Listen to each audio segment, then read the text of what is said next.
Nous, musulmans, nous sommes divisés. Le prophète sallallahu alayhi wa sallam nous a dit qu'on va être divisés en 73 sectes, donc plus que les chrétiens et les juifs. Les chrétiens 71, les juifs 72.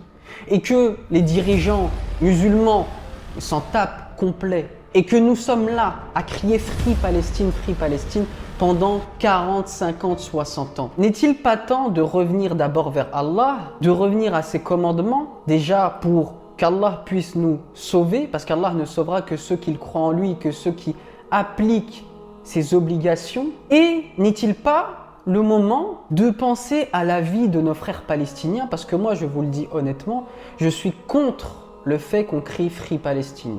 Je suis contre le fait qu'on dit la Palestine vaincra. Parce que cela exige du peuple palestinien qu'il reste dans son territoire alors qu'il se fait massacrer pendant de plus de 50 ans. Ce n'est pas Free Palestine qu'il faut dire, c'est fuyez la Palestine, mes frères. Et là, vous allez me dire, mais en fait, t'es un vendu sioniste à Israël. Bon, je me désabonne tout de suite. Ça se voit que c'est pas vous qui voyez votre famille décimée de génération en génération. Il y a des vies en jeu.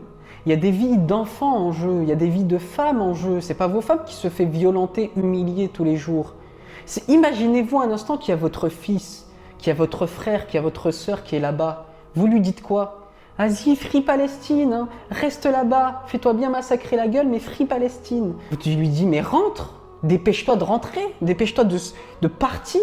Et nous, on est là à dire Free Palestine, alors que des vies qui sont plus sacrées que la terre où ils sont en jeu. Et j'en ai pour preuve un argument religieux. Le prophète sallallahu alayhi wa sallam, quand il a reçu la révélation, et qu'il a commencé à être persécuté par les Mécois, et quand les compagnons subissaient les pires sévices. On peut citer l'exemple de Ammar ibn Yasir, qui se faisait attacher, qui a vu sa mère tuée devant ses yeux. On peut citer aussi l'exemple de Bilal ibn Rabah, qui, sous un soleil de plomb, se faisait étouffer par des rochers marqués au fer rouge, etc., etc. Quelle était leur réaction? Vous croyez qu'ils étaient en train de gueuler Free Mecca dans les rues de la Mecque? Non, ils ont émigré, ils sont partis d'abord en Abyssinie, puis à la Mecque. Parce que la vie d'un musulman vaut plus qu'un territoire, autant sacré soit-il. Donc si le prophète est parti de la Mecque où il y a la Kaaba, donc ce qu'il y a plus de sacré en islam et la terre la plus sainte en islam, où une prière vaut 100 000 prières.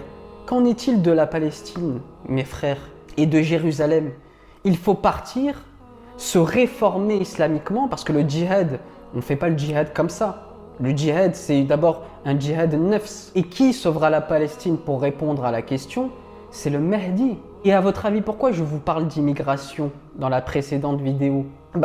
C'est parce que lorsqu'il va venir, le Mahdi, il ne faudrait pas que vous soyez du mauvais côté de la Méditerranée. Et mettez ça dans les mains d'Allah. Lisez le Coran et regardez dans Surat Ibrahim.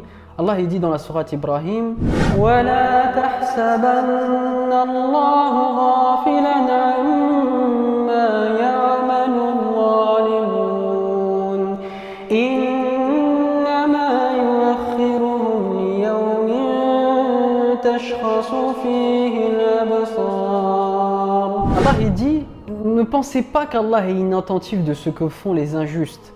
Allah va les saisir le jour de la résurrection. Il leur laisse juste un délai. Et plus loin, il dit فَقَدْ مَكَرُوا مَكْرَهُمْ وَعِندَ اللَّهِ مَكْرُهُمْ وَإِنْ كَانَ مَكْرُهُمْ لِتَزُولَ مِنْهُ الْجِبَالُ. Et ils ont certes comploté, mais leur complot est inscrit auprès d'Allah. Et même si leur complot détruirait les montagnes, Allah il leur laisse un délai. Ne vous inquiétez pas, il va s'occuper d'eux. Organisons-nous pour qu'ils puissent émigrer. On est là, les Malboro qui nous emmerdent tous. Ils sont là pourquoi? Pour rien. Autant ramener des gens où il y a une vraie raison. C'est tout pour cette vidéo, mes frères et sœurs. Méditez sur ce que je viens de dire. Pensez à nos frères plutôt qu'à une utopie politique dont il faut être lucide. Notre communauté est dispersée, nous n'écoutons plus les lois de notre Seigneur. C'est tout pour cette vidéo, Mohamed, j'espère qu'elle t'aura plu. Petit commentaire, petit pouce bleu, petit partage, et on se dit à la prochaine. Prenez soin de vous.